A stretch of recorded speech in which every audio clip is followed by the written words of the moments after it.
Hey kiddos! Today we are going to be revisiting graphing, and we're going to be looking at bar graphs today.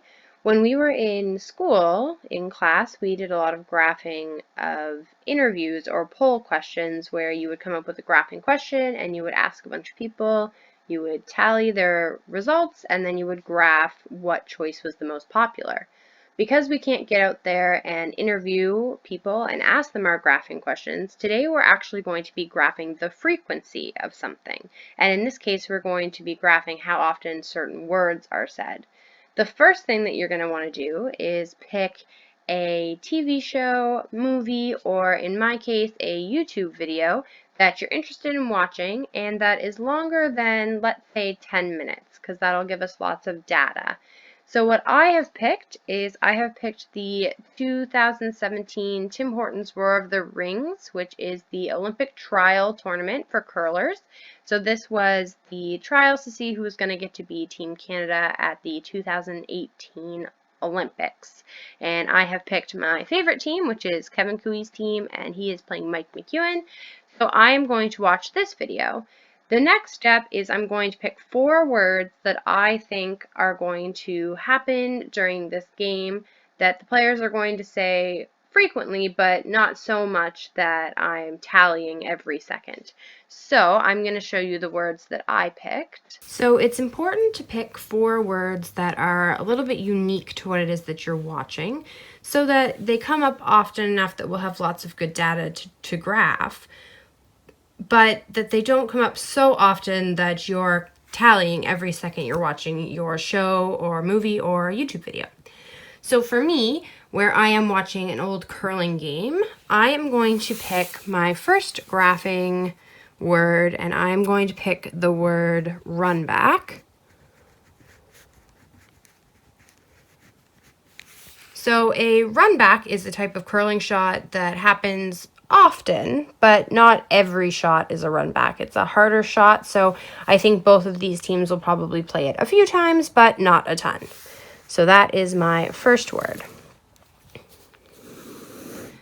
My second word that I'm going to pick is actually a nickname of one of the players who's playing, and his name is Mark, but one of his teammates call him Marcus sometimes as a nickname, and I know that he does that often, but again, not all the time, and I know that only one player on the ice calls him that, so it's a good one as well. I'm also going to pick the word button.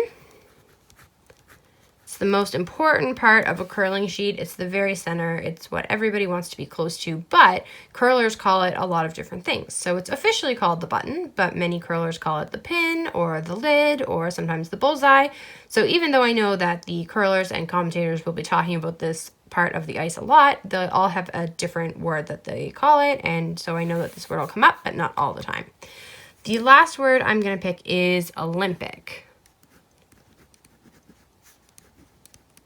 Or Olympics, both will count, because this is the trials to be Team Canada at the 2018 Olympics, so I know that the commentators will probably talk about this a little bit, but it won't be the main topic of their conversation.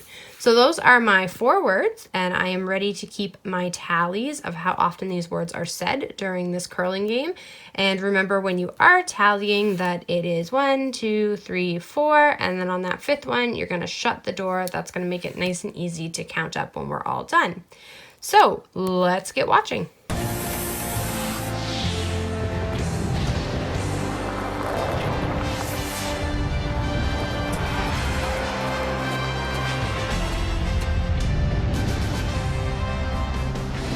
So I sped this part up because curling games are usually pretty long, and I am keeping a tally every time I hear a curler or an announcer say the words. 4 top button. Yeah. Let's get it off the button now. I'm fine. It's don't off the button. It's top and then we peel. It's top button on Freeze down to the left hand. Here, Marcus.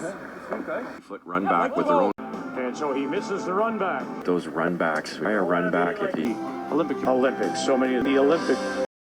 So every time I hear one of those words, I put a tally mark, and I'm going to keep track for the entire game.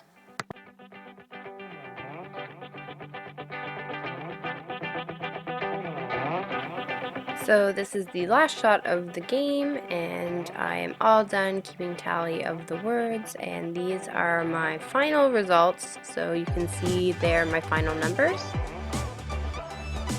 Okay, so now that I have all of my data and my numbers for when those words were said, I'm going to create my bar graph. So everybody has a copy of this Google Doc, and the first thing I'm going to do is I'm going to put in the title of my graph.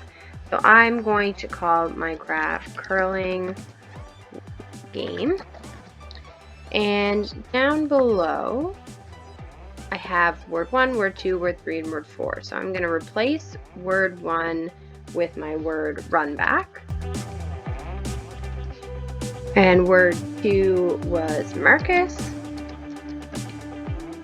Word 3 was button. And my last word was Olympics.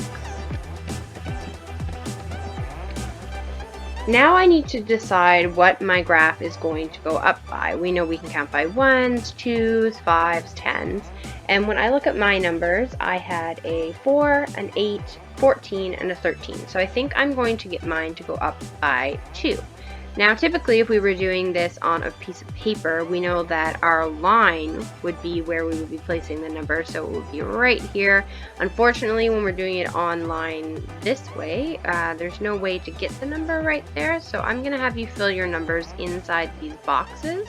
And now I'm just going to, for each word, color in the boxes to make my bar graph. So for run back, there were 13. So I need to color this box, and I'm just going to click it, and I am going to find the little paint can, and I think run back I'm going to make red. So 2, 4, oops, I messed up my numbers, better fix that. So I'll just keep filling this in.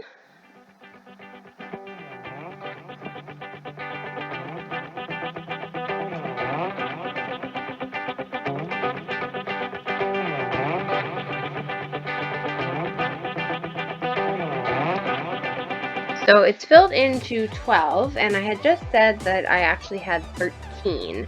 Now typically on paper, again, we would color half of this box so that it would be to 13 and not to 14.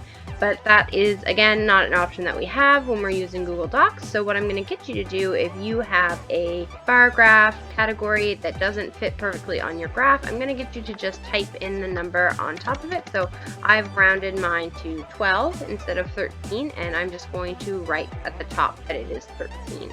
So that I know, or the person who's looking at my graph knows, that it would be typically half filled in this box here. So now I'm going to move on to Marcus, and that was said 4 times. So I'm going to pick a new color and make this one blue and fill it in to the 4.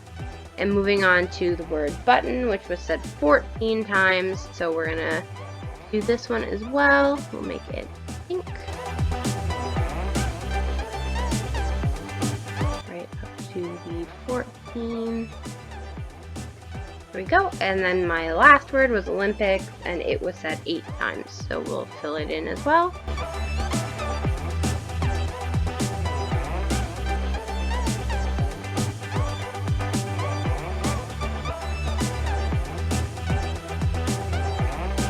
And there we go. So there is my TV curling game bar graph.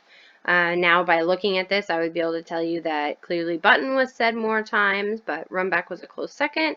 Marcus wasn't said very much at all, but I would be able to answer lots of questions about what I watched and the words that were said in what I watched. If trying to fill in your graph on this template online is too tough, then you are more than welcome to draw your graph on paper and then take a picture of it and send that to me. If not, give this a try, and we'll see you next time. Have fun!